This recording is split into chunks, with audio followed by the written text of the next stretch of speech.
Ji You are a BCom student. What are the three golden rule of accountancy? Some BCom questions.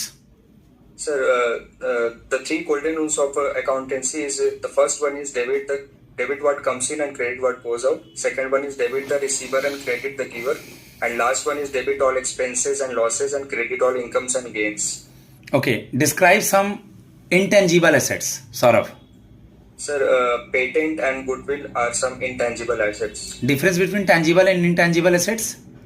So the assets which are visible like plant machinery is known as tangible asset, and the asset which are not visible just related to the reputation of any institute is known as intangible asset.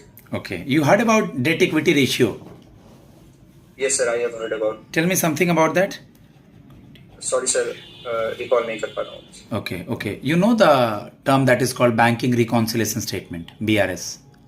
Ji sir. कुछ idea इसके बारे में या नहीं? Sir, bank reconciliation statement is the financial statement which is prepared by the bank to show the financial transactions in a period of time.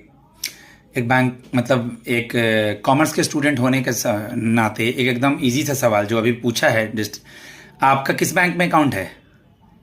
Sir, मेरा bank central bank of India में. आपने उसमें 2,000 रुपये जमा किए हैं, वो 2,000 रुपया किसके लिए एसेट होगा, किसके लिए लायबिलिटी होगा? आप और बैंक हैं दो लोग, आराम से.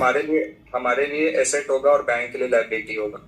ठीक है, वेरी गुड. तो बैंक का एसेट क्या होगा? बैंक में क्या एसेट होता है उनके लिए?